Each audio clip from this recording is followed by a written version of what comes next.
Welcome, everyone, and thank you so much to the Ocean City Free Public Library for hosting tonight. My name is Anneliese Kuemmerle, and I am a registered dietitian and program associate with Rutgers Cooperative Extension in Cape May County. And tonight we are going to be talking about quick and healthy meals for busy families, so ways we can all eat healthy on a budget together as a family. Before we get started, I'll talk a little bit about Rutgers Cooperative Extension. We are a partnership between Rutgers, the State University of New Jersey, the Board of County Commissioners of New Jersey, and USDA's National Institute of Food and Agriculture.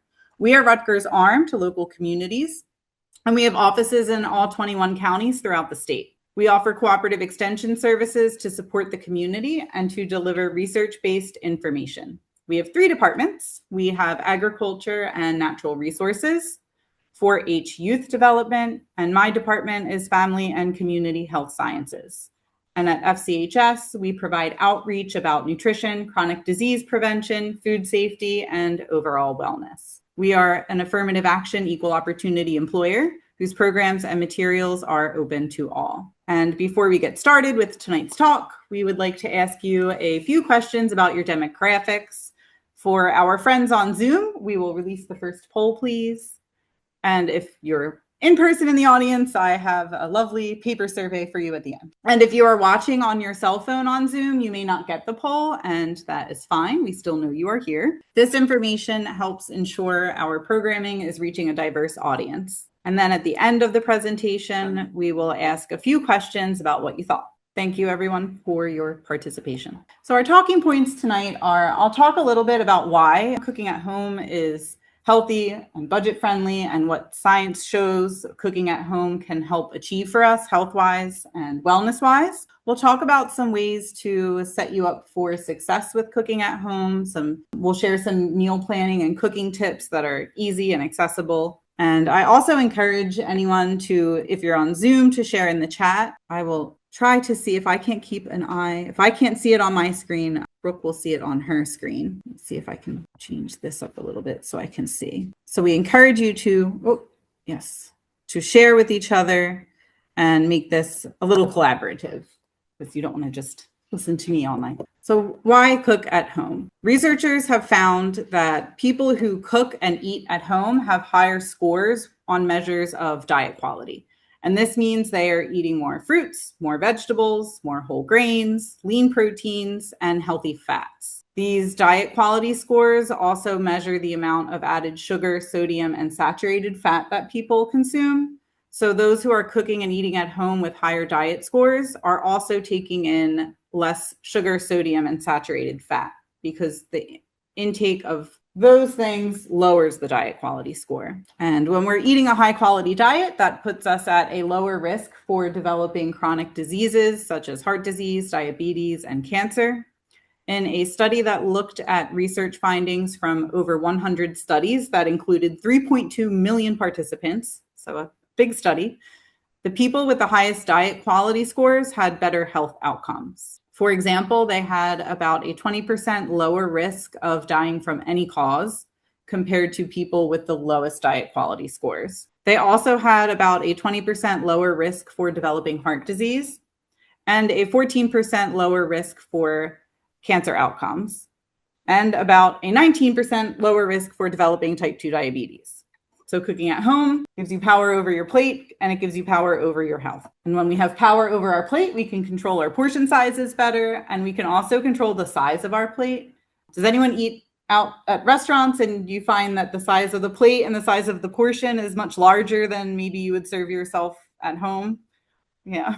So when we have control over what we're putting on our plate, that can help us also eat more reasonable portion sizes, which can help us maintain a healthy weight. Eating meals at home also benefits the entire family. Family meals are an opportunity for us to connect with one another. This chance to connect with each other can help our social wellness, which is one of 8 dimensions of wellness. Researchers also find that children who help cook and end up eating a larger variety of foods compared to children who don't. So getting little ones in the kitchen and getting involved with cooking is a great way to One, teach them practical skills. Reading recipes is a great opportunity for critical thinking, developing critical thinking skills, measuring, scaling, showing them the different size measuring spoons and cups, teaching them knife safety and food safety. All of these can help them, again, help their intellectual wellness, help them increase their knowledge, and also help them try new foods when they help make them. When kids eat more foods at home compared to outside the home, we find that they also eat less amounts of unhealthy foods.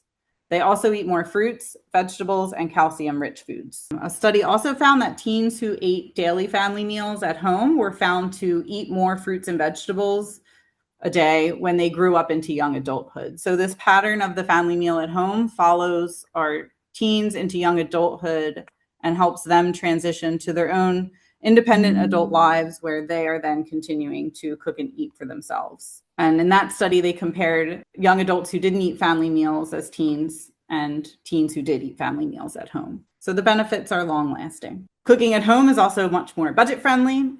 People who eat meals cooked at home 6 days a week were found to spend less money per week compared to people who ate meals outside of the home less than 5 days a week. And the numbers on the screen come from the USDA's Department of Economic Research Service, and they use consumer price index and producer price indexes to create food price outlooks.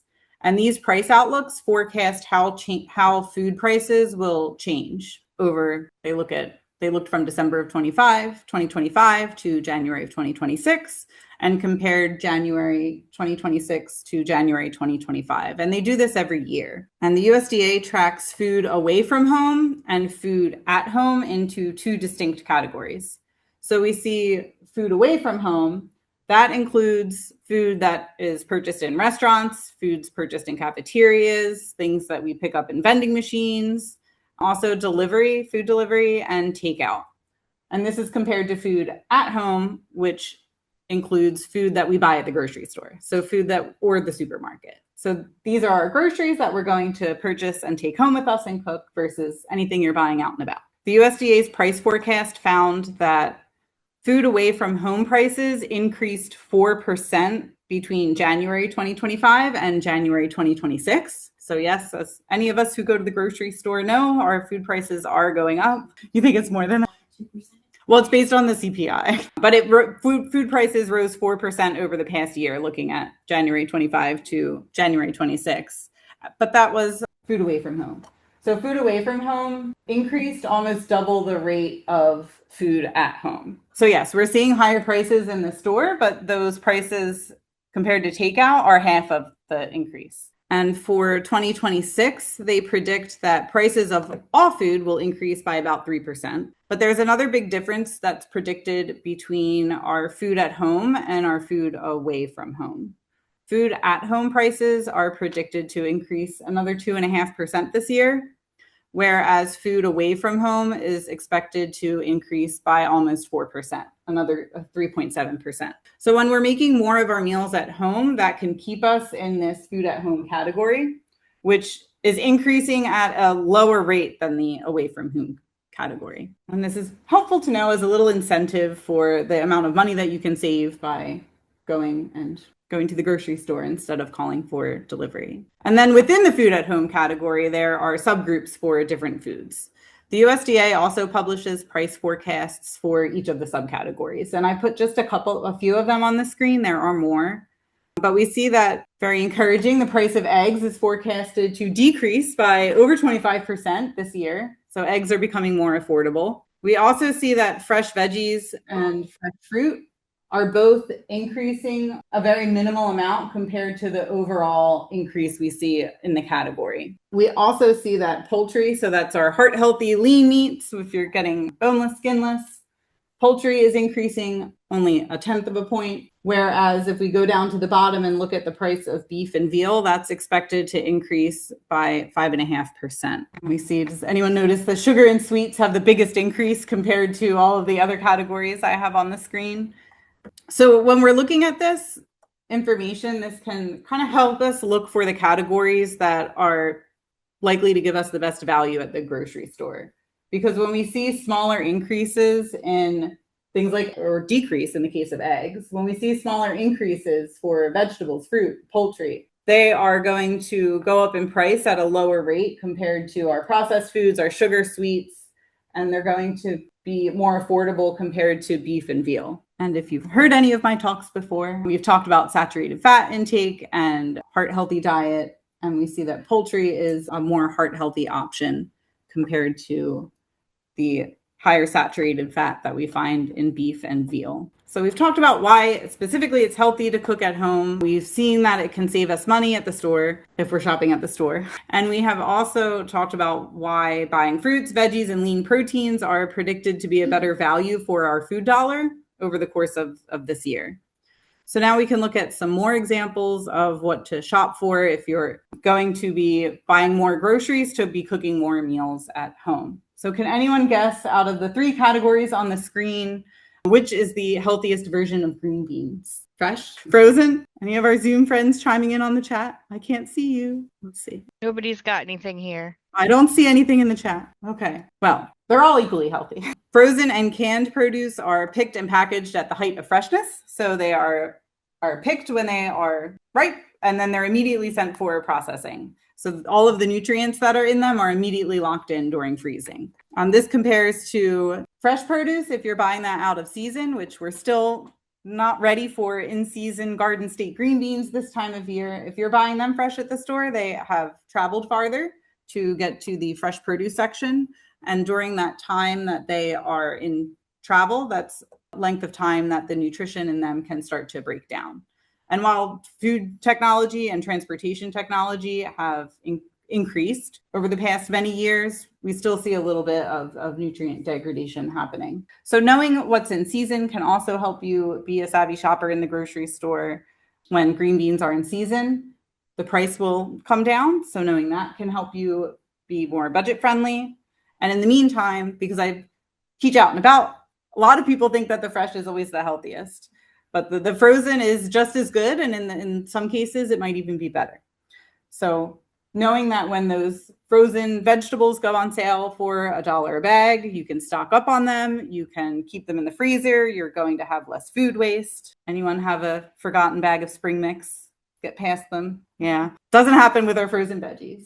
And that's budget friendly too. And then our canned options, when we're looking at the label, we see it's hard to see up here, but the green beans are low salt on the front. So flipping over your canned packages and looking at the nutrition profile and choosing low salt, low sodium canned veggies, that's also just as healthy. And it's also very convenient to keep canned goods as a pantry staple on hand. Having canned beans is really convenient, and they're quick and easy to throw into any soup, any stew, any casserole. You can use them to stretch your meat dollars if you're making tacos with ground turkey or ground beef, and you have a can of black beans you can throw in there that will beef up your taco filling. Bean up your taco filling. And that's a great way to be more budget friendly as well. And it also is adding nutrition. Beans are a great source of fiber, which most of us aren't getting enough of in our diet. So any way that we can add more healthy plant-based proteins like beans to our diet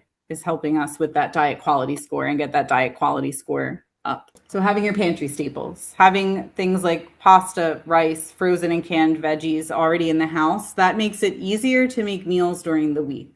When we're buying in bulk, we can pay less. We do want to be checking out the unit price up here. So on this price tag, we see the unit prices in the corner. And looking at the unit price can help you find the package that has the most affordable price. Many times it might be the larger package, but that's not always the case. Sometimes it's that middle-sized package. So if you have a little extra time one day when you're less busy to plan out a few of your meals, that can help take the decision-making out of weeknight dinners.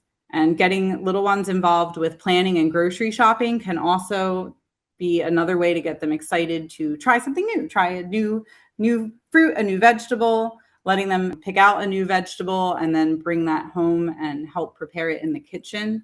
That can improve, again, the variety of foods that they are eating. Some other tips for meal planning and for ways that we can cook. The plate on the screen shows the distribution of the 5 food groups, and throughout the course of the day, how you can have your proportions of each food group represented on your plate. So when we are thinking of planning our meals, using this as an inspiration to include more veggies, include more whole grains, include more healthy lean proteins, and also incorporating some dairy products.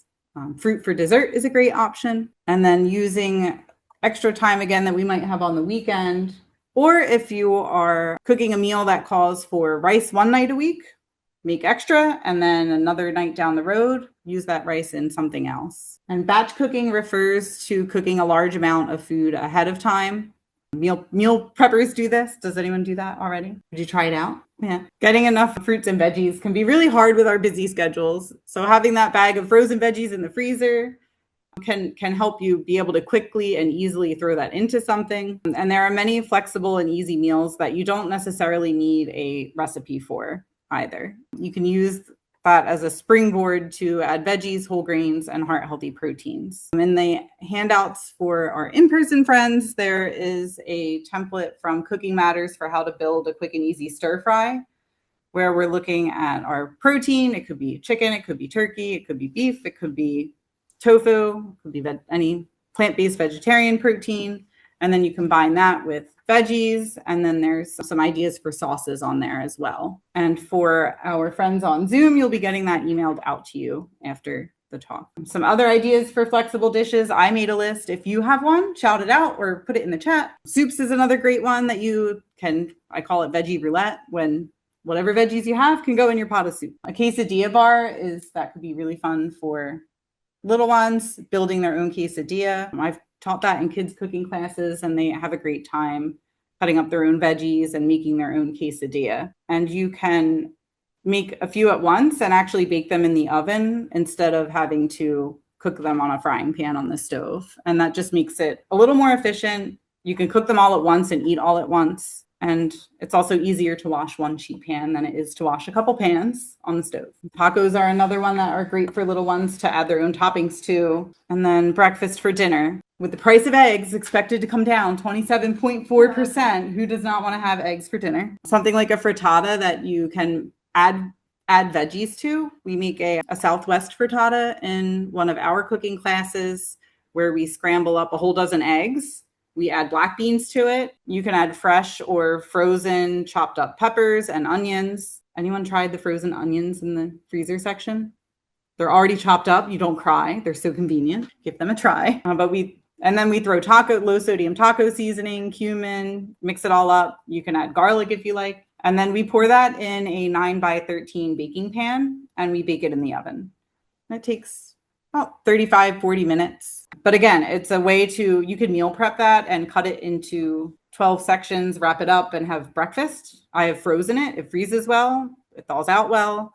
But that's also an idea for a quick and easy dinner that you can, again, just throw in one pan and put in the oven. And then pasta with veggies is another flexible dish you don't necessarily need a recipe for.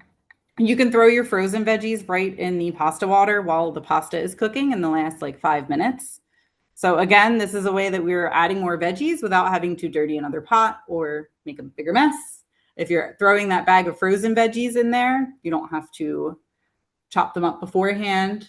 So now you don't have a cutting board to wash. You don't have a knife to wash. You just have that one pot to wash. And when you are mixing your pasta with your sauce, whatever sauce you like, we've also included in the handouts and in the information after the talk, I put in a baked turkey meatball recipe that we make with kids. It's kid-friendly. It's fun. They love to do it. And they only take 12 to 15 minutes to bake in the oven. So they're really fast and they're really easy to throw together in one bowl. If you didn't want to do meat, you could make the pasta and veggies with cannellini beans. That's really good too. Get your plant protein. So there's just a lot of ways that we can throw something together and add more vegetables to it to, again, increase that diet quality and increase our health as a whole family. Does anyone have any idea that they want to share, or anyone would like to put anything in the chat? Please feel free. Lentils, they're so good. Lentil soup. That's an awesome one. It is cheap and it freezes well. So you make a big pot of it, and then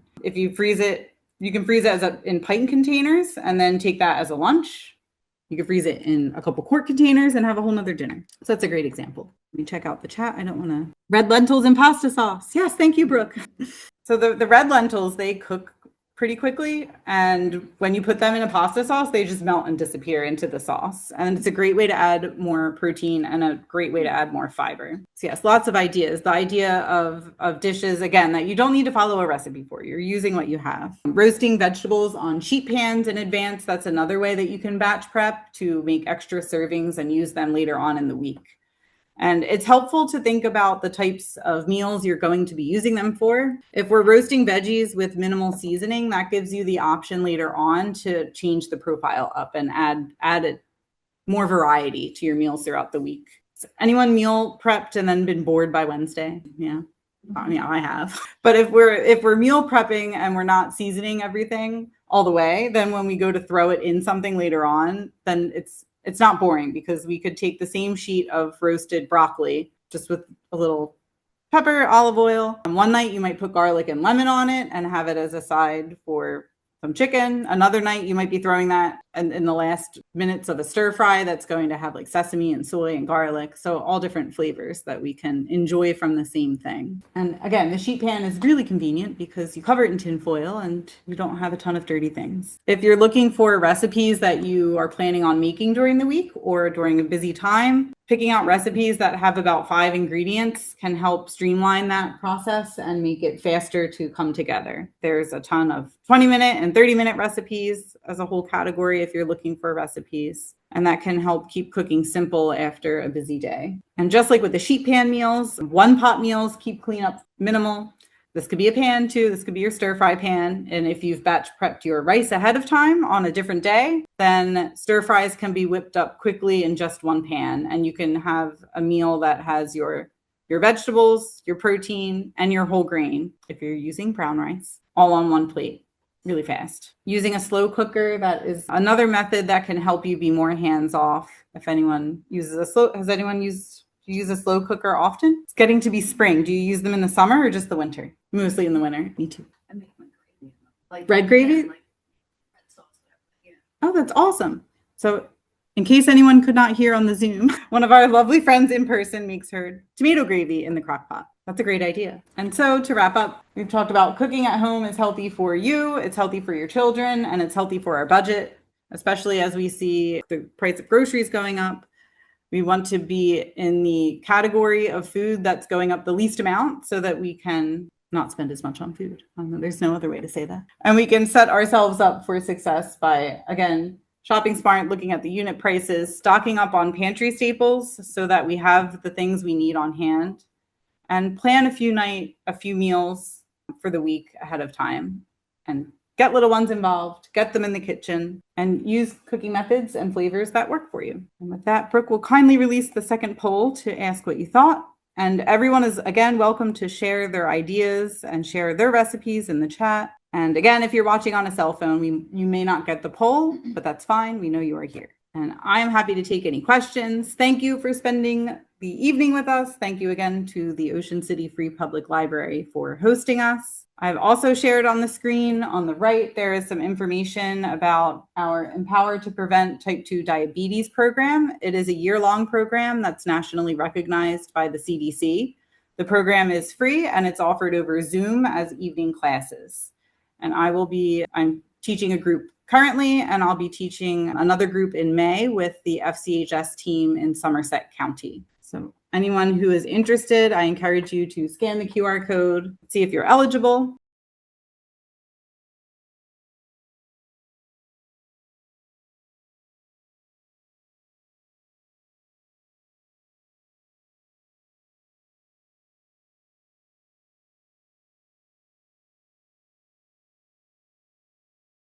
Thank you, everyone, and I hope you have a great night.